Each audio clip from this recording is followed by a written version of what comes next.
புத்தக வாசம், அந்த புத்தக வாசத்தோடு பிரித்து அதை முதல் பக்கத்தில் அப்படி தடவி அந்த எழுத்தாளன் எழுதின அந்த முன்னுரையிலேருந்து படிக்க ஆரம்பித்து நமக்கு பிடிச்ச வரிகளை அந்த அடிக்கோடு இடுறது இருக்கு இல்லையா, அந்த அடிக்கோடு இடுறது வெறும் அடிக்கோடு கிடையாது, கண்ணுக்கு தெரியாமல் எழுதியிருக்கிற எழுத்தாளனுக்கு கை குலுக்குகிற ஒரு அற்புதமான காரியம். கரும்பு நட்டான் விற்கல, கம்பு நட்டான் விற்கல, நெல் நட்டான் விற்கல, கல் நட்டான் வித்துருச்சு. ரியல் எஸ்டேட்டு கல் நடுறான்.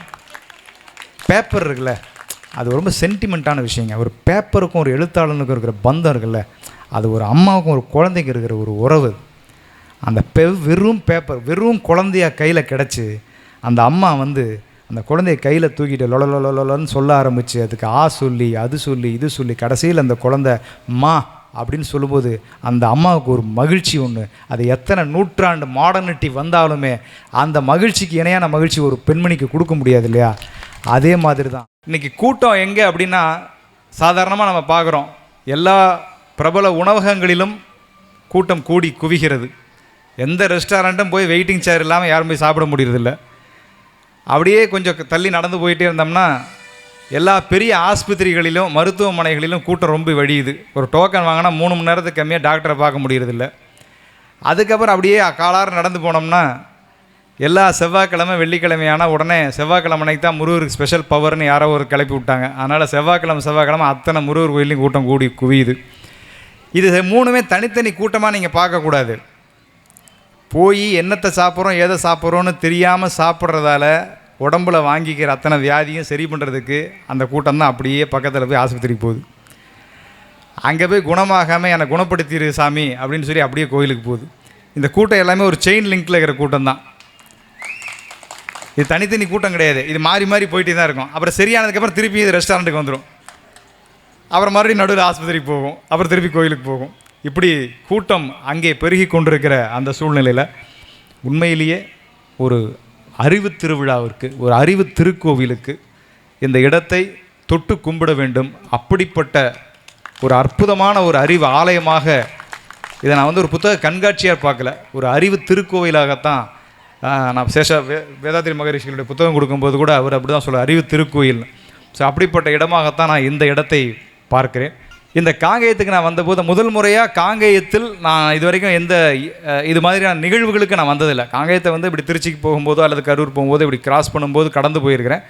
ஆனால் நிகழ்ச்சிகளுக்கு அப்படின்னு சொல்லி முதல் முறையாக இந்த மண்ணிற்கு நான் வரக்கூடிய ஒரு வாய்ப்பை எனக்கு மோகன்ராஜ் அவர்களும் அவருடைய நண்பர்களும் அருமையாக அந்த இடத்துல ஏற்படுத்தி கொடுத்துருக்காங்க. தனிப்பட்ட முறையில் என்னுடைய நன்றி. ஆனால் உண்மையிலே காங்கேயத்தினுடைய பெருமைகளை நிறைய வரிசைப்படுத்தி சொல்லும்போது எனக்கு நான் பெற்றது என்ன அப்படின்னா, காங்கேயத்தை பற்றி பார்க்கும்போது சங்க இலக்கியத்திலேயே காங்கேயம் காங்கேய நாடு அப்படிங்கிற ஒரு சொற்றொடரால் இது ஒரு தனி நாடாகவே இது போற்றப்பட்டிருக்கிறது. சங்க இலக்கியத்திலேயே உங்களுடைய ஊரை சங்க இலக்கியம் பாடியிருக்கிறது. சாதாரண ஒரு ஊர் கிடையாது, சாதாரண ஒரு மண் கிடையாது. அதே மாதிரி இந்த ஊர் பகுதிகளிலிருந்து சில நூற்றாண்டுகளுக்கு முன்னால் பச்சைக்கல் அப்படிங்கிற ஒரு இப்பவும் பண்ணுறாங்களான்னு எனக்கு தெரியல, பண்ணுறாங்க. ஸோ அந்த பச்சைக்கல் அப்படிங்கிறத இங்கே தான் எடுத்து அதை சாதாரணமாக இல்லை, உலக சந்தை ரோமாபுரிக்கு இங்கிருந்து எக்ஸ்போர்ட் பண்ணுற அளவிற்கு சில நூற்றாண்டுகளுக்கு முன்பே வணிகம் காங்கேயத்துக்கும் ரோமுக்கும் நடந்திருக்கு. அவ்வளோ பெரிய அயலகத்தோட காங்கேயம் பெரிய தொடர்பில் இருந்திருக்காங்க. அதேபோல் இங்கே ஒரு பேசும்போது கூட ஒரு நண்பர் அருமையாக சொன்னார், குலதெய்வங்களுக்கு சிறந்த ஊருக்காக இப்போ எல்லா குலதெய்வங்களும் இருக்கிற ஒரு ஊராக காங்கேயம் இருக்குது அப்படின்னு. நான் படித்த இலக்கியத்தில் நடுகல் அப்படிங்கிறது ஒரு முக்கியமான, எத்தனை பேர் கேள்விப்பட்டிருப்பீங்க தெரியல. நடுக்கல் அப்படின்னா ஒரு போரில் மறைந்த ஒரு வீரனுடைய நினைவு சின்னத்தை அங்கே நடுகல்லாக நட்டு அதை பிற்காலத்தில் குலதெய்வமாக வழிபட ஆரம்பிச்சிருக்கோம். போருக்கு தன்னுடைய மண்ணுக்காக போராடிய வீரர்களுக்கு அங்கே நடுகல் நட்டுருக்காங்க. அப்படி ஒரு புலியை வீழ்த்திய ஒரு போர் வீரனுக்காக இந்த ஊரில் இருக்கிற பகவதி அம்மன் கோயிலில் நடுகல் நட்டு அந்த இடத்துக்கே புலிக்குத்தி நடுகல் அப்படின்னு பெயர் சூட்டி ஒரு வீர பரம்பரையை வளர்த்தெடுத்த ஒரு மண்ணாகவும் இந்த காங்கேய மண் தான் இருந்திருக்கு. அப்புறம் ஐயா விடியல் சேகர் அவர்கள் பேசும்போது சொன்னார், காங்கேயம் காளை அதை தொடாமல் போக முடியாது. ஏன்னா நான் புதுசாக ஊருக்கு வந்திருக்கேன். ஒரு புது செய்தி உங்களுக்கு தெரிஞ்ச செய்தியாகவும் இருக்கலாம், தெரியாத செய்தியாகவும் இருக்கலாம். சிந்து சமவெளி நாகரிகத்திலேயே காங்கேயம் காளையை பற்றிய குறிப்பு வருகிறது அப்படின்னு ஒரு வரலாற்று செய்தியை படித்தேன். ரொம்ப ஆச்சரியமாக இருந்தது. பல்லாயிரம் ஆண்டுகளுக்கு இன்னைக்கு நேரத்தில் காங்கேயம் காளை புகழ் பெற்றது. பல்லாயிரம் ஆண்டுகளுக்கு முன்பே காங்கேயம் காளை சிந்து சமவெளி நாகரிகத்திலேயே வரலாற்று ரீதியாக இடம்பெற்ற ஒரு காளையாக இருந்திருக்கிறது. அதற்கு முக்கியமான காரணம் என்ன அப்படின்னா, காங்கேயம் காளைகள் இன்னும் உலக புகழ் பெற்று இவ்வளவு பெருசாக பிரசித்தி பெற்றிருக்குன்னா அதற்கு மிக முக்கியமான ஒரு நபராக நான் படித்த குறிப்பில் இருக்குது. அது என்னன்னு சொல்கிறாங்கன்னா, ஒரு முக்கியமான ஒரு நபர் பிரிட்டிஷ் காலத்தில் தான் காங்கேயம் காளைகள் மிக மிக வளர்ச்சி குன்றி போய் அதனுடைய தோற்றமெல்லாம் பொலிவிழந்து போகிற ஒரு காலகட்டத்தில் ஒரு பாளையக்காரர் வம்ச வழியில் வந்த ராவ் பகதூர் நல்லதம்பை சக்கரை உத்தகாமிந்த மன்றாடியார் அப்படிங்கிறவர். இதில் இந்த அரங்கத்தில் இருக்கவங்களுக்கு எத்தனை பேருக்கு, ஏன்னா பெரும்பாலும் நம்ம ஊரை பற்றி நம்ம பெருசாக கவலைப்பட மாட்டோம், அது அந்த ஊருக்காரர்களுக்கே உரிய சுபாவம். அந்த ஊரில் என்னென்ன பெருமைகள் இருக்குது அப்படிங்கிறத அவன் நம்ம பெரிதாக மற்றவங்க யாராவது வந்து சொல்லும்போது தான் நம்ம காதில் வாங்கிப்போம். அப்படி இந்த பெயர் ரொம்ப புதுசாக இருந்தது. இந்த பெயர் ராவ் பகதூருங்கிறது அவர் கொடுக்கப்பட்ட பட்டம். அவருடைய பெயர் வந்து நல்லதம்பி சர்க்கரை உத்தகாமிந்த மன்றாடியார் அப்படிங்கிறது அவருடைய பெயர்.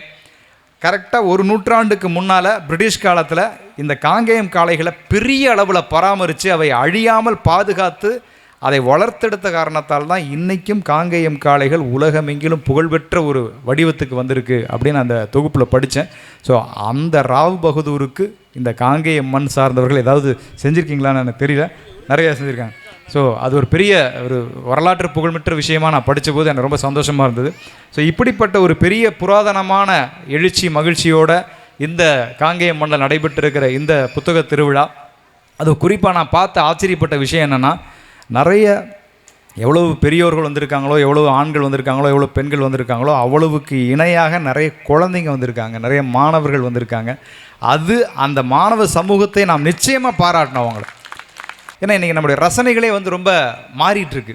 பெரியோர்களுக்கும் சரி, இன்றைக்கி எந்த இடத்துல போனாலும் அது 70 வயசு முதியவராக இருக்கிறாங்க, 80 வயசு பாட்டியாக இருக்குது. இப்போ சீரியல் பார்க்குறதெல்லாம் பாட்டிங்களுக்கே ரொம்ப அழிச்சு போச்சு. ஏன்னா அது கடைசி நிமிஷத்தில் பார்த்துக்கலாம், எப்படியா இருந்தாலும் அந்த 26 நிமிஷத்தில் லாஸ்ட் மினிட் பார்த்தோம்னா சீரியலோட என்ன கதைன்னு தெரிஞ்சு போயிடும் நமக்கு. அப்படிங்கிறதால சீரியல் ஒரு பக்கம் ஓடிட்டுருக்கு. எங்கள் ஊரெலாம் போனால் அந்த பாட்டியமாக ஒரு ஃபோனை வச்சுக்கிட்டு அது பாட்டுக்கு பார்க்குது. ஏன்னா அதோடைய டேஸ்ட் எப்படி இருக்குன்னா, 26 நிமிஷம் பார்த்து ஒரு கதையை தெரிஞ்சுக்கிறதுல எனக்கு பெரிய ஈடுபாடு கிடையாது. இப்போ நான் 45 செகண்டில் கண்டென்ட் எனக்கு கிடைக்குது. ஸோ இந்த 50 செகண்டுக்குள்ளே என்னுடைய பொழுதுபோக்கை நான் வந்து சுருக்கிக்கிறேன் அப்படிங்கிற மாதிரி அந்த பெரிய மூதாட்டியிலிருந்து சின்ன குழந்தை வரைக்கும் நம்ம எல்லாருமே நம்மளை அறியாமலேயே அதுக்குள்ளே நாமளே போய் உள்ளே பூட்டிக்கிட்டு இருக்கிற ஒரு காலகட்டம். அவங்க இந்த குழந்தைங்களை வெளியில் கூட்டு வந்து இப்படிப்பட்ட புத்தக சமூகத்துக்குள்ளே அனுப்புகிற அந்த பொறுப்பு இருக்குல்ல, அதை எடுத்துக்கொண்ட அத்தனை பெற்றோர்களுக்கும் என்னுடைய மிகப்பெரிய சல்யூட் அப்படின்னு நான் சொல்லுவேன். பெரிய சல்யூட். ஏன்னா நான் கவனித்தேன், உண்மையிலேயே நண்பர், நீ திரையரங்கத்துக்கு போய் பாருங்களேன், உங்களுக்கு பிடிச்சமான ஒரு படத்துக்கு தான் நீங்கள் போவீங்க. அவ்வளோ கஷ்டப்பட்டு ஒரு டிக்கெட்டை வாங்கி ஒரு 150 ரூபா கொடுத்து ஒரு 5 பேர் ஒரு குடும்பத்தோடு போனீங்கன்னா ஒரு 1000 ரூபா, அது இல்லாமல் ஸ்நாக்ஸ் எல்லாம் செலவு பண்ணால் 2000 ரூபா 1500 ரூபா செலவு பண்ணி ஒரு திரையரங்கத்துக்கு போய் உட்காந்து அந்த படத்தை நிம்மதியாக ஒருத்தரும் பார்க்குறதில்ல. யாராவது நமக்கு வாழ்த்து அனுப்பிச்சிருக்கானா, திட்டிருக்கானா, இவன் எவன் பண்ணியிருக்கான், ஸ்டேட்டஸ் என்ன போட்டிருக்கான், நம்ம போட்ட ஸ்டேட்டஸை யாரெல்லாம் பார்த்துருக்கான்னு ஒரு ரீசெக்கு. நம்ம ஸ்டேட்டஸ் போடுறத இன்னொருத்தன் எத்தனை பேர்லாம் பார்த்துருக்கான், ஓ இவன் பார் கடைசி நிமிஷம் வரைக்கும் நம்ம ஸ்டேட்டஸை பார்க்கவே இல்லை பற்றியவன், இந்த 24 மணி நேரம் முடியும் போது இவன் பார்த்துருவான் அப்படின்னு ஒரு டிஸ்கஷன். இத்தனை அளவுக்கு ஒரு திரைப்படம் பார்க்குறதுக்குள்ளே நம்ம அவ்வளோ நம்மளுடைய கவனத்தை சிதற விட்டுட்டே இருக்கிற ஒரு காலகட்டத்தில் நம்ம குழந்தைங்களை கொண்டு வந்து இந்த புத்தக சமூகத்துக்குள்ளே விட்டுருக்கிறது ஒரு உண்மையிலேயே எனக்கு வள்ளுவனுடைய ஒரு அற்புதமான திருக்குறள் தான் ஞாபகத்துக்கு வருது. பிரமாதமாக ஒரு அந்த கல்வி அறிவுக்காகவே ஒரு எவ்வளவோ எழுதியிருக்காரு.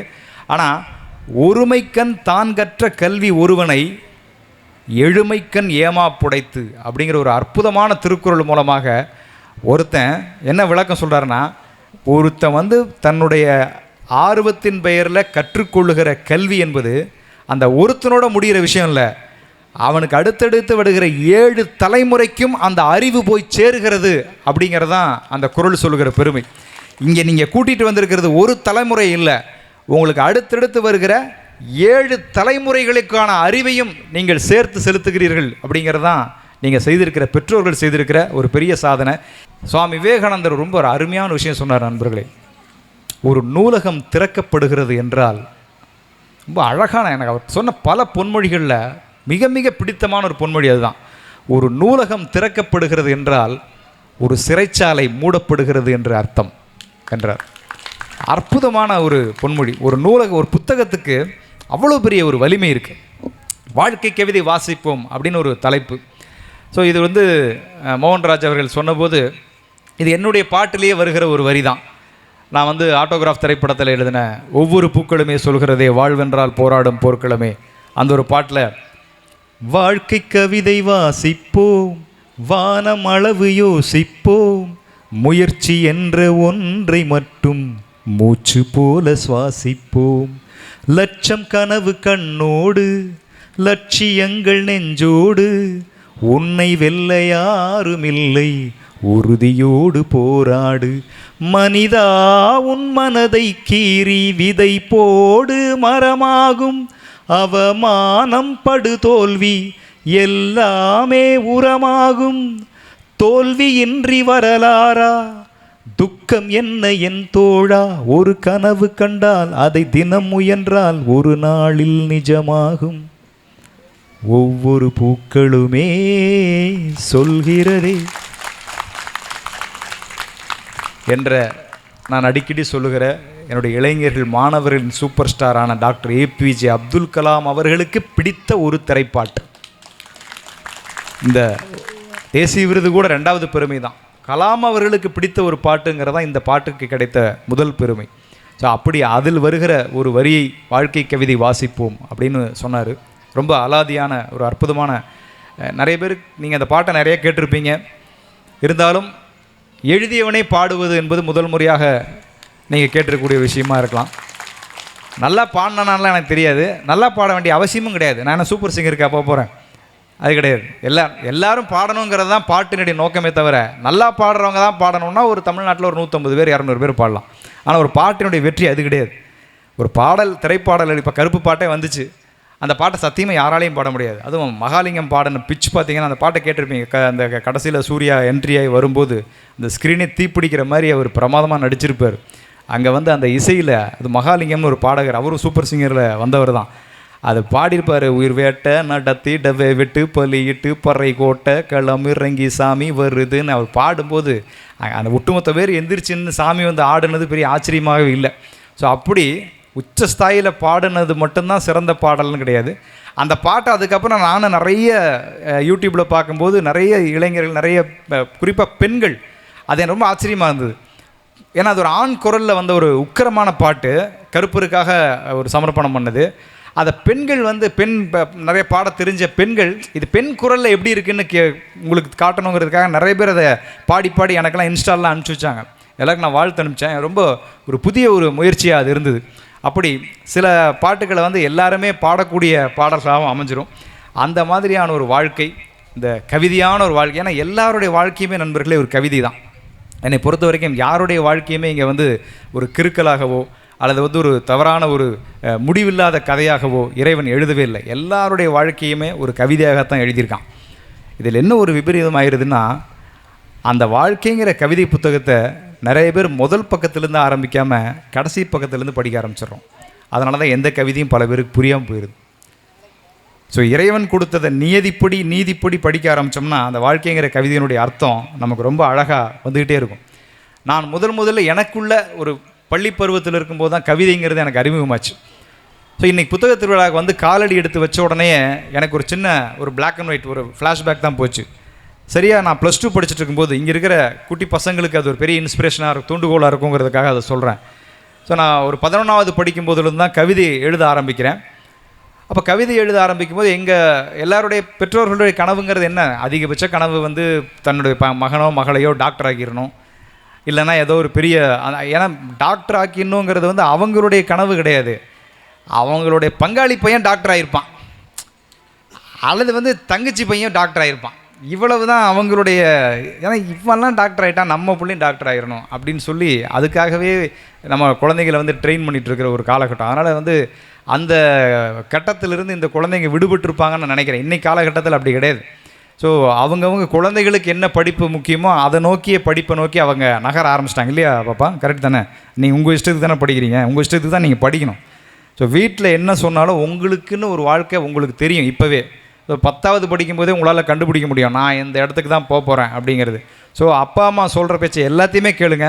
ஆனால் படிப்புங்கிற விஷயத்தில் ஒன்றால் எது முடியுதோ, ஏன்னா நான் நீட் எக்ஸாம் பார்க்குறேன், அதுக்கான ஒரு திருப்பி மறு தேர்வு வருது, அதுக்காக சில விபரீத முடிவுகளெல்லாம் பார்க்கும்போது கல்வியை சுமையாக்கிடக்கூடாது. அதுகளுக்கு ரொம்ப அழகான ஒரு பறவையின் சிறகாக மாற்றினா தான் அது ரொம்ப சுகந்தமாக அதால் வெளியே வர முடியும். ஸோ அதனால் படிப்பு அப்படிங்கிறத தாண்டி இன்றைக்கி மேடையில் பேசும்போது கூட சொன்னாங்க, புத்தகங்களை வாசிப்பதற்கான ஆற்றலை யாருக்குள்ளே, எந்த குழந்தைக்குள்ளே ஒரு குடும்பம் வளர்த்து விடுதோ அந்த குழந்தை அது பிஹெச்டி முடிக்குதோ இல்லை எந்த படிப்பு முடிக்குதோ, ஆனால் அதெல்லாம் தாண்டி ஒரு தலைமுறையை வழிநடத்துகிற அறிவை அந்த குழந்தை பெற்றிருக்கும். அதனால் புத்தகம் வாசிப்பது, படிப்பது, அதாவது பள்ளி புத்தகம் படிப்பதோட மிக முக்கியமானது. அந்த ஒரு பருவத்தில் தான் நான் மெல்ல கவிதைன்னு சொல்ல முடியாது. ஏன்னா தமிழ்நாட்டில் வந்து ஒரு எழுத்தாளனாக நான் நிற்கும்போது சில விஷயங்களை நம்ம வெளிப்படையாக பேசலாம். ஏன்னா ஒன்று பெரிய முக்கியமான என்னென்னா, பெரிய யூடியூப் சேனல்ஸ் எதுவும் இங்கே இருக்கிற மாதிரி தெரில. அதனால் நான் அந்த யூடியூப் சேனல்ஸ் எல்லாம் இருக்கிற மாதிரி இருந்தால் கொஞ்சம், அதாவது ஒரு திரைமறைவாக பேசிட்டு நான் போயிடுவேன். இல்லை அப்படின்னா கொஞ்சம் வெளிப்படையாக நம்ம குடும்பத்துக்குள்ளே பேசுகிற மாதிரி பேசுவேன். ஸோ அந்த விதத்தில் ஆரம்ப காலகட்டத்தில் எழுதும்போது நம்ம எழுதி கூச்சாலும் இந்த சமூகமோ அல்லது நம்ம அக்கம் பக்கத்தில் இருக்கிறவங்களோ ஒரு எழுத்தாளனை, நீ நல்லா எழுதிட்டப்பா, நீ எழுதுனது கவிதை தான், நீ எழுதுனது கதை தான், நீ எழுதுனது சிறுகதை தான், ஒத்துக்காது. இது யாரையோ பார்த்து நம்ம காப்பி அடித்து எழுதின மாதிரியே நம்மளை வந்து பார்த்துட்ருக்கோம். ஸோ ஆரம்ப காலம் அப்படி தான் இருந்துச்சு எனக்கும். ஸோ இப்படி போகும் பொழுது நான் மெல்ல சேகரித்து ஒரு கவிதையெல்லாம் குறுக்கி எங்கெங்கெல்லாம் எழுதி முடித்து ஒரு புத்தகமாக அதை வடிவமைக்கணும் அப்படின்னு எனக்கு ஒரு ஆசை. நான் 12ஆம் வகுப்பு படிக்கும்போது, சரியாக அப்போது எனக்கு வயசு 18 வயசு. அப்போ நான் வந்து இதை எழுதுனதை காகித குப்பைகளாக இது மாறிடக்கூடாது. அப்போல்லாம் எனக்கு தெரியாது நான் கவிஞராக போகிறேன், திரைப்படத்துக்கு பாட்டு எழுத போகிறேன், இப்போ இன்றைக்கி இவங்க என்னென்னு பேசிகிட்டு இருப்பேன், அதெல்லாம் எனக்கு தெரியாது. ஆனால் எனக்கு தெரிஞ்ச விஷயம் என்னென்னா, என்னுடைய படைப்புகள் வீணாயிடக்கூடாது, அது ஒரு காகிதத்தில் புத்தகமாகி அது யாரோ ஒருத்தருக்கு போய் சேரட்டும் அப்படிங்கிற ஒரு எண்ணம், ஒரு ஆசை தான் அந்த வயதில் இருந்தது. அப்போ நான் அப்படியே போய் எங்கள் அப்பா ஒரு தேசிய பஞ்சாலை நிறுவனத்தில் தான் வேலை செஞ்சார். ஸோ அவர்கிட்ட போய் நான் சொல்கிறேன், இந்த மாதிரி ஒரு புத்தகமாக இதை வந்து நான் வடிவமைக்கணும் அப்படிங்கும்போது, அப்போ இருந்த பொருளாதார சூழ்நிலை அது ஒரு பெரிய விஷயம். ஒரு புத்தகத்தை வந்து பிரிண்ட் பண்ணி அச்சடித்து அதை போய் 1000 புத்தகம் அடித்து கொண்டு போய் மக்கள்கிட்ட சேர்க்கறதுங்கிறது. ஆனால் எங்கள் அப்பா வந்து முற்றிலும் கொஞ்சம் வித்தியாசமானவர். அதனால் சரி, இது படிப்புக்கு உபயோகப்படுதாங்கிறது தெரியாது, ஆனால் அவன் ஏதோ ஒரு விதத்தில் அதை ஆசைப்பட்டான், ஆனால் அதை நான் நிறைவேற்றி கொடுக்கணும் அப்படிங்கிற ஒரு முடிவு எடுத்து என்னோடய ஆர்வத்தை, என்னுடைய எண்ணத்தை வந்து அங்கேயே தீக்கிரையாக்கிடாமல் அந்த எண்ணத்தை வளர்த்தெடுக்கிற நோக்கத்தை அதை அச்சாக்கலாம் அப்படின்னு முடிவு பண்ணார். இந்த புத்தகத்தை எடுத்துகிட்டு நாங்களும் எடுத்துகிட்டு போய் சென்னையில் போய் ஒரு பெரிய பிரிண்டிங் ப்ரெஸ்ஸை பார்த்து அப்போ இருக்கிற ஒரு பெரிய பொருளாதார செலவு பண்ணி புத்தகத்தை அச்சடிச்சிட்டோம். 1000 புத்தகம் தான் மினிமமாக அச்சடிக்க முடியும்ட்டாங்க. சரி, 1000 அச்சடிச்சிருவோம், 1000 நம்மளால் விற்க முடியாதா அப்படிங்கிற ஒரு பெரிய ஒரு திணவு. முடித்தோம். வந்தால் என்னுடைய ஃப்ரெண்ட்ஸ், என்னுடைய பள்ளி தோழர்களெல்லாம் பார்த்துட்டு ரொம்ப ஆச்சரியம். இந்த சிப்பிக்குள் அப்படிங்கிறத அந்த புத்தகத்துடைய தலைப்பு. முதல் புத்தகம் எழுதியாச்சு. ஸோ இதை வந்து மக்கள்கிட்ட எப்படி சேர்க்கலாம் அப்படிங்கும்போது, கவிஞர் வைரமுத்து அவர்கள் போன்ற பெரிய பெரிய ஜாம்பவான்களுடைய விழாக்களெல்லாம் நம்ம தூரத்துலேருந்து தானே பார்ப்போம். கடைசி ரோவில் நின்றுட்டு வைரமுத்து சார் அவர்கள் வந்து போய் புத்தக வெளியீட்டில் பண்ணுறதை அப்போல்லாம் நான் பார்ப்பேன், எனக்கு ரொம்ப பிடிக்கும் அது. அப்போ இந்த மாதிரி நம்மளும் ஒரு விழா நடத்தினா என்ன அப்படின்னு அடுத்தது எங்கள் அப்பாட்ட போய் மெல்ல புத்தகம் போட்டோம். இப்போ அடுத்தது இதை வெறுமனே விட்டுற முடியாது, அதனால் இது ஒரு புத்தக விழாவாக நம்ம எதாவது நடத்தணும் அப்படி சொல்லி அந்த 12ஆம் வகுப்பு படிக்கும்போது நான் சொல்கிறேன். இப்போ எங்கள் அப்பா கொஞ்சம் யோசிக்கிறாரு. இருந்தாலும் என்னுடைய அந்த ஆர்வம் மீண்டும் அதே தான். இங்கே இருக்கிற பெற்றோர்களுக்கும் குழந்தைகளுக்கும் நான் சொல்ல விரும்புகிறது, அந்த ஆர்வத்தை, அதில் இருக்கிற ஒரு தனித்துவத்தை புரிந்து கொண்டு, இல்லை ஒருத்தன் திறமையில் வந்து ரொம்ப நம்பிக்கையோடு இருக்கான், அவனை வந்து நம்முடைய பொருளாதாரத்தை நம்ம தாங்கிக்கிட்டாலும் ஆனால் அவனுடைய அந்த அந்த ஆர்வத்தை நம்ம எந்த இடத்துலையும் குறைச்சிடக்கூடாதுன்னு அந்த விழா நடத்துறதுக்கும் அவர் ஒத்துக்கிட்டார். ஸோ விழா நடத்துறது என்ன அப்படின்னு சொன்னால், அந்த கைதட்டிய அந்த அன்பு 10 உள்ளங்களுக்கு என்னுடைய நன்றி. ஏன்னா அது இப்போ சாதாரணமான விஷயம் இருக்கலாம், ஒரு 6000 ரூபாங்கிறது இன்றைக்கி ஒன்றுமே இல்லை, 2 பேர் 10 பேர் ஹோட்டலுக்கு போனால் செலவிடும். ஆனால் அந்த காலகட்டத்தில் 6000 ரூபாய்ங்கிறது 6 பவுன் வாங்குகிற செலவு. ஸோ அப்படி இருக்கிற காலத்தில் அந்த 6000 ரூபாயை போட்டு ஒரு 1000 புத்தகம் வச்சுட்டு, அது இல்லாமல் ஒரு விழா. இப்போ கோயம்புத்தூரில் விழா நடத்தணும் அப்படின்னோடனே, நான் எங்கள் வீட்டில் வந்து ஒரே பையன், ஆம்பளை பையன். ஆனாலும் எங்கள் வீட்டில் வந்து என்ன பெண் குழந்தை இல்லைனால சீர்வரிசை அது மாதிரியெல்லாம் அதுவும் நடந்தது இல்லையா.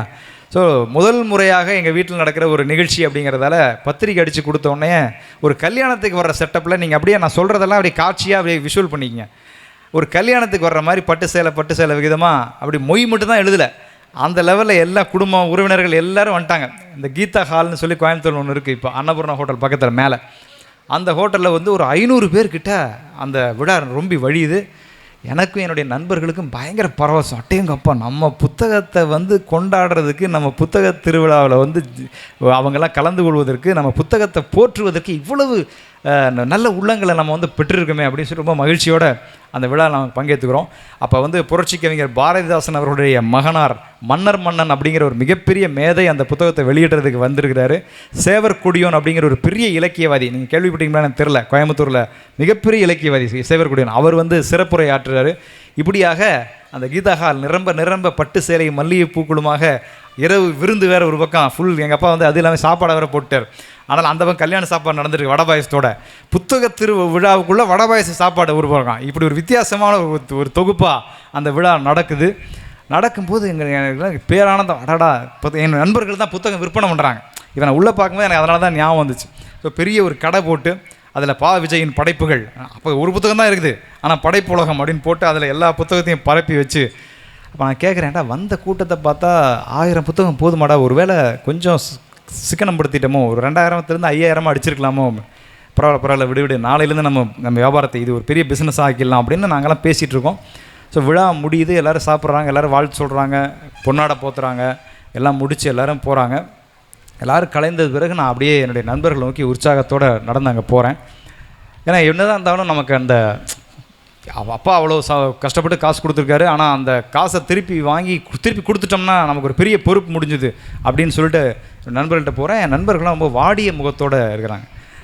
ஆரம்பத்தில் இருந்த ஜோரு, ஆரம்பத்தில் இருந்த ஒரு பிரகாசத்தன்மை, அவன் முகத்துலேயும் ஒரு 1000 வாட் பல்ப்ஸ் இந்த மாதிரி சோலார் சிஸ்டத்தில் எரிஞ்சிட்டு இருந்தது. இப்போ போனால் எல்லாம் அமாவாசை மாதிரி இருக்குது. என்னடா ஆச்சு அப்படின்னா, அப்படியே திரும்பி பார்த்தோம்னா அந்த மூட்டையில் கொண்டு வந்த 1000 புத்தகமும் அப்படி தான் இருக்குது.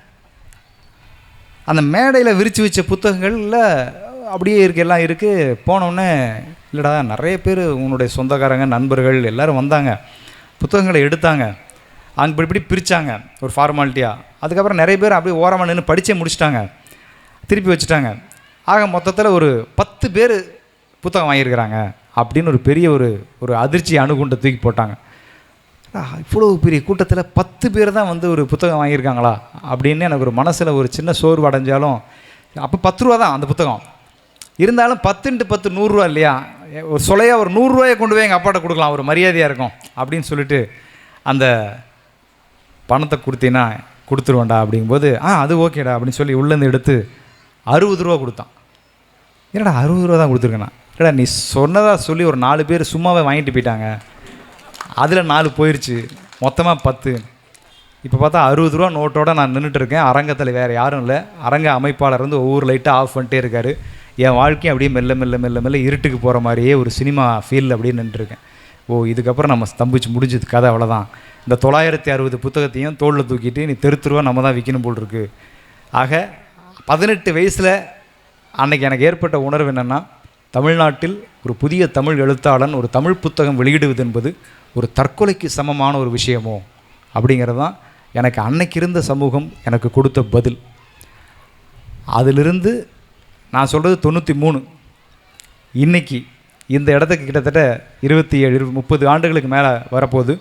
இப்போ வந்து பார்க்கும்போது உள்ளே போய் பார்க்குறேன், அவ்வளவு புதிய எழுத்தாளருடைய புத்தகங்கள் பூத்து குலுங்குகின்றன. புத்தக கண்காட்சியா பூக்களின் கண்காட்சியா என்பது புரியாத அளவிற்கு பிரபலமானவர்கள் புத்தகங்களை மாத்திரமே தேடி வாங்கி கொண்டிருந்தவர்கள் மத்தியில் அந்த புத்தகத்தில் என்ன இருக்கிறது.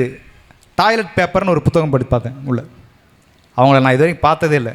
உள்ள அந்த பதிப்பகத்துக்காரர் சொன்னார், புதிய எழுத்தாளர் இந்த பெண்மணி இந்த புத்தக கண்காட்சியில் 2000 புத்தகம் அந்த அம்மாவுடைய புத்தகம் மட்டும் விற்றுருக்குது அப்படி சொல்லி பெருமையோடு சொன்னார். யார் எழுதுனா, எந்த பிரபலம் எழுதுச்சு, எந்த நட்சத்திரம் எழுதுச்சு, எந்த விருது பெற்ற சாகித்ய அகாடமி, பாரத ரத்னா, எந்த விருது, இதெல்லாம் யாரும் மக்கள் பார்க்குறதில்ல. இன்றைக்கி புத்தகத்தினுடைய அந்த கண்டென்ட் அப்படின்னு சொல்லப்படுற கருத்தாக்கம், அதனுடைய வடிவமைப்பு, அதை பதிப்பகங்கள் அவங்களுக்கு கொடுக்குற முக்கியத்துவம், இவைகளை மாத்திரமே வைத்து இன்றைக்கி புத்தகத்தில் இவ்வளவு லட்சக்கணக்கான மக்கள், லட்சக்கணக்கான ரூபாயில் வந்து வியாபாரம் நடந்திருக்கு. அப்படிங்கும்போது அன்னைக்கு 20-30 கிட்டத்தட்ட 30 வருஷத்துக்கு முன்னால் அந்த அரங்கத்தில் லைட் ஒவ்வொன்றா ஆஃப் ஆகி ஒரு 18 வயசு பையன் அப்படியே பயந்து போய் இந்த தமிழ் சமூகத்தை பார்த்துட்டு நின்னான் இல்லையா. இன்றைக்கி இருக்கிற ஒரு எழுத்தாளனுக்கு அப்படி இல்லை. அவனை சுற்றி 1000 வாட்ஸ் பல்புகளாக வெளிச்சமாக ஆகி அவன் இந்த சமூகத்தை பெருமையோடையும், இந்த எழுத்தாளை இந்த உலகத்தை நம்ம ஆட்சி செய்ய முடியும் அப்படிங்கிற நம்பிக்கையோடையும் அவன் எந்திரிச்சு நிற்கிறான். அப்படிங்கிறதுக்கு ஒரே சாட்சி இந்த காங்கேயம் போன்ற சிறு நகரத்தில் வெற்றி பெற்றிருக்கிற இவ்வளோ பெரிய புத்தக திருவிழா தான். ஏன்னா நண்பர்களே, இங்கே இருக்கிற குழந்தைகளுக்கு குறிப்பாக சொல்கிறேன், தயவுசெய்து உங்களுக்கு ஒரு 2 அட்வைஸ்ன்னு கிடையாது, உங்களுக்கு அட்வைஸ் பண்ண தேவையில்லை, ஒரு ஆலோசனை தான். புத்தகங்களை வாங்கி படிங்க. நேரடியாக புத்தகங்களை படிப்பதுங்கிறது வேற, டிஜிட்டலாக ஏதோ ஒரு விஷயத்துக்காக தேடுறது, இல்லை ChatGPTயில் தேடுறது அப்படின்னு தேடி தேடி மட்டும் படித்துக்கொள்வது என்பது வேற. அது வெறும் துணுக்கு அறிவு தான். அந்த அறிவு உங்களுக்கு நிலைக்கவே நிலைக்காது. ஏன்னா நம்முடைய நினைவாற்றல் 45 செகண்டுக்குள்ளே இருக்கிற கண்டென்ட்டை நம்ம நினைவாற்றலுக்குள்ளே போகவே போகாது.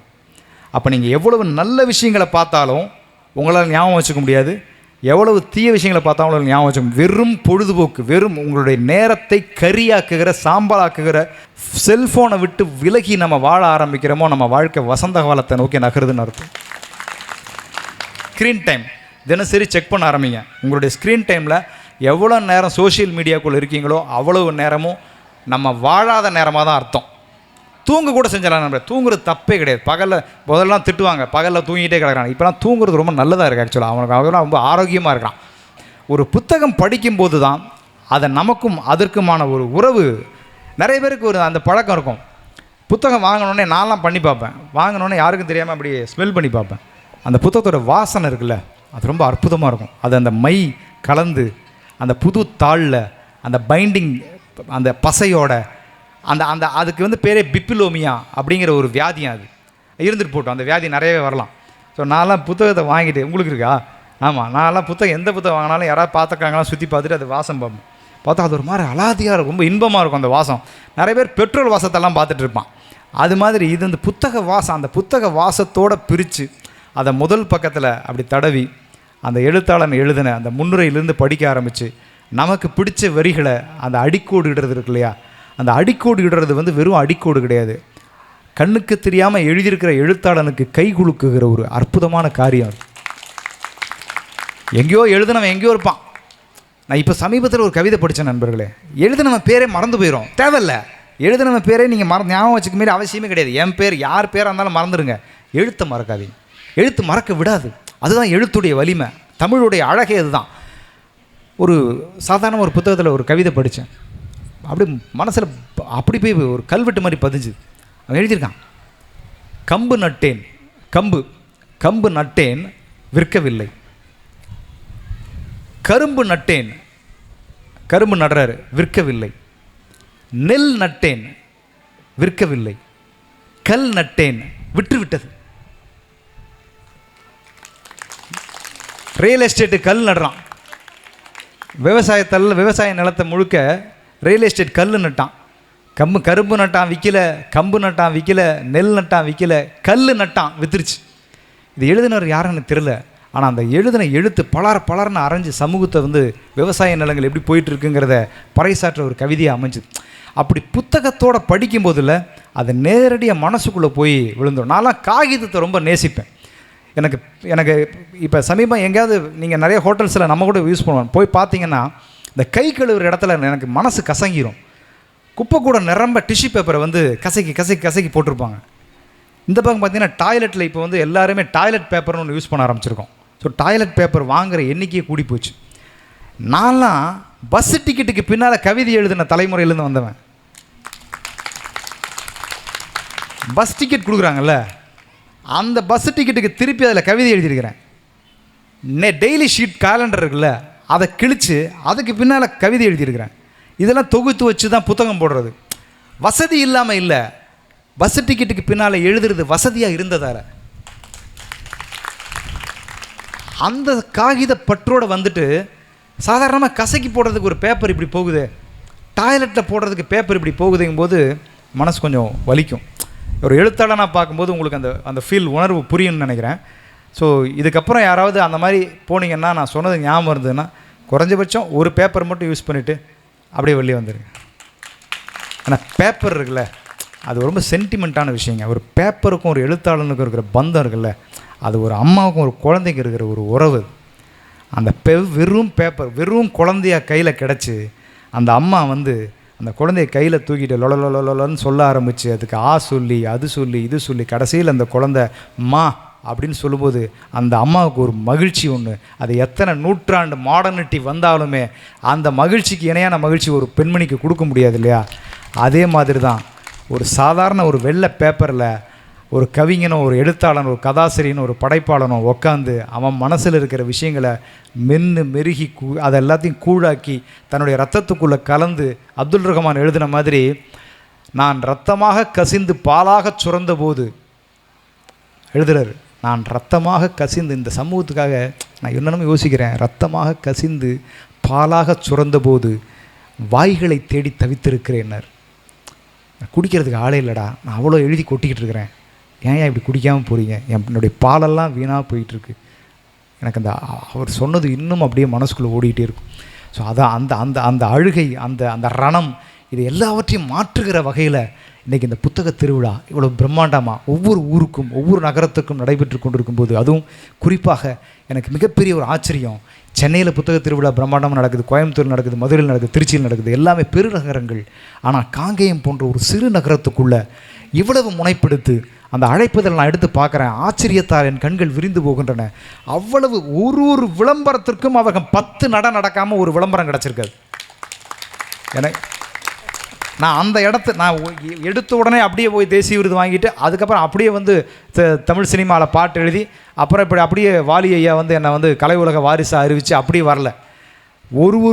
ஒவ்வொரு பத்திரிக்கை ஒரு இடத்துக்கும் போய் இந்த விளம்பரங்களுக்காக காத்து நின்று இந்த பத்திரிகை எடுத்து பார்த்தா அந்த நபர்கள், அந்த நண்பர்கள், மோகன்ராஜும் அவருக்கு சொன்னாரே, அவர் கூட இருந்த அந்த பெரிய ஒரு டீம், அவங்களும் சேர்ந்து இவ்வளவு விளம்பரங்களை தொகுத்து இந்த இவ்வளோ பெரிய ஒரு அருமையான ஒரு அரங்கத்தை அமைச்சு இன்றைக்கி இப்படி ஒரு பிரம்மாண்டமான ஒரு புத்தக திருவிழாவை நடத்தி அதை ஏதோ தன்னுடைய வீட்டு விழாவை போல் அவர்கள் மகிழ்ச்சி அடைவது தான் பெரிய மகிழ்ச்சியாக இருக்குது. ஒருத்தவங்க அவங்க வீட்டு விழாவை தான் வந்து இவ்வளவு சந்தோஷப்படுவாங்க. என்னுடைய வீடு விழா பார்த்தியா, இந்த விழாவை விட நான் பெரிய விழாவாக நடத்திட்டேன் அப்படின்னு. இவங்க சென்ற ஆண்டு விழாவை விட இந்த ஆண்டு புத்தக விழா இன்னும் சிறப்பாக இருந்தது அப்படின்னு சொல்லி மகிழ்ச்சி அடைகிற ஒரு அற்புதமான மனிதர்களை இந்த மண் பெற்றிருக்கிறதுங்கிறது தான் எவ்வளவு பெருமைகள் காங்கேயத்துக்கு இருந்த போதிலும் இந்த பெருமை தான் மிகச்சிறந்த பெருமையாக எனக்குப்படுகிறது. இந்த பெருமை தொடர வேண்டும். இன்னும் அவர்கள் சொன்னதைப் போல இந்த புத்தக கண்காட்சி என்பது ஒரு திருமண மண்டபத்தில் நடக்கிறது. அதற்கு கூட ஒருத்தவங்க கொடுத்துருந்தாங்கன்னு சொல்லி அந்த பெண்மணி அவர்களை வந்து எனக்கு அறிமுகப்படுத்தினாங்க. அவங்களுக்கு என்னுடைய வாழ்த்துக்களை தெரிவிச்சுக்கிறேன். இதையும் தாண்டி ஒரு பெருந்திடலில் இந்த காங்கேய புத்தக திருவிழா கண்டிப்பாக நடைபெறும். விஷன் நம்முடைய மனசில் என்ன நினைக்கிறோமோ அதாங்க நடக்கும். இதில் எந்த மாற்றமும் கிடையாது.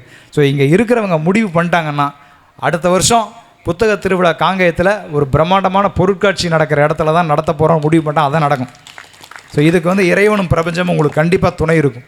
ஸோ அப்படிப்பட்ட ஒரு திருவிழாவாக, புத்தக விழாவாக இல்லாமல் புத்தக திருவிழாவாக இந்த காங்கேயத்தின் புத்தக திருவிழா நடைபெறுவதற்கு, அப்படி நடக்கும் பொழுது ஒரு நாள் சிறப்பு விருந்தினராக வருவதற்கும் நானே விழைந்து இந்த இடத்துல என்னுடைய அன்பான கோரிக்கையை முன் வச்சுக்கிறேன். இந்த அளவில் இந்த புத்தக திருவிழாவில் கலந்து கொண்ட ஒரு மகிழ்ச்சியை உங்களோடு பகிர்ந்து கொண்டு, என்னுடைய புத்தகங்கள் பொறுத்த வரைக்கும் நான் அந்த முதல் புத்தகம் எழுதி தோல்வி அடைஞ்சேன்னு சொன்னேன் இல்லையா, எப்போவுமே தோல்வியை வந்து நம்ம தோல்வியை பார்க்கவே கூடாது. தோல்வி அப்படிங்கிறது தான் வெற்றிக்கான முதல் படி. அந்த படியில் ஏறாமல் வெற்றி படியில் எவனாலும் ஏற முடியாது. அந்த முதல் படியில் பெற்ற தோல்விக்கு பிறகு தான் நான் இன்று வரைக்கும் 47 புத்தகங்கள், கவிதை, கட்டுரை, கதை, நாவல், வசனம் என்று 47 புத்தகங்களை என்னால் எழுத முடிஞ்சது. அந்த 47 புத்தகங்களில் இதுவரைக்கும் 360 பேர் பிஹெச்டி டாக்டரேட் பண்ணியிருக்கிறாங்க, 650 பேர் எம்ஃபில் பட்டம் வாங்கியிருக்கிறாங்க. ஸோ அந்த இடத்திற்கு அழைத்து வருவதற்கு அந்த முதல் நிகழ்ச்சி, அந்த முதலில் நிகழ்ந்த அந்த அற்புதமான சம்பவம், அது இன்றைக்கி பார்க்கும்போது எனக்கு அழகாக ரொம்ப அது இறைவன் வந்து எனக்கு திட்டமிச்சு, அதாவது எப்போவுமே எடுத்த உடனே ஒருத்தன் ஜெயிச்சிடக்கூடாது. அந்த வெற்றியில் மகிழ்ச்சி இருக்காது. அந்த வெற்றிக்காக நம்ம வந்து அந்த உளியை எடுத்து நம்ம செதுக்கி கை விரல்லாம் சூடாகி அந்த சிலை முழுசாக வந்து அதுக்கு இறுதியாக அந்த சிலையினுடைய கண்களை திறக்கும்போது ஒரு சிற்பியினுடைய மனதில் எவ்வளோ ஒரு மகிழ்ச்சி ஏற்படும். அந்த மாதிரி தான் ஒரு வெற்றி. கொஞ்சமாக அடைஞ்சி ஒரு முடிவுக்கும் வரும்போது தான் அந்த வெற்றி நம்ம கண்ணுக்கு தெரியணும். அப்போ தான் அந்த வெற்றியாக இருக்கும். ஸோ 47 தொகுப்புகளோடு இருக்கும் என்னுடைய படைப்புலகத்தில் 50வது தொகுப்பும் நான் வெகு விரைவில் கொண்டு வர திட்டமிட்டிருக்கேன். அது ஒரு மிகச்சிறந்த தொகுப்பு அமையும் நம்புகிறேன். அதை முதல் முறையாக இந்த காங்கேயம் புத்தக கண்காட்சியில் தான் நான் சொல்லுகிற எனக்கு ஒரு வாய்ப்பும் இந்த இடத்துல அமைஞ்சிருக்கு. ஸோ அதையும் இந்த இடத்துல உங்கள்கிட்ட பதிவு செய்துக்கிறேன். வெகு விரைவில் என்னுடைய 50வது படைப்பு. ஏன்னா இதுவரைக்கும் அதுக்கப்புறம் நான் புத்தக விழாக்களில், அதாவது வெளியீட்டு விழாக்கள் நான் எதுவும் பெருசாக நடத்தலை. எல்லாமே அந்த அந்த வரிசையோடு முடிஞ்சிருச்சு.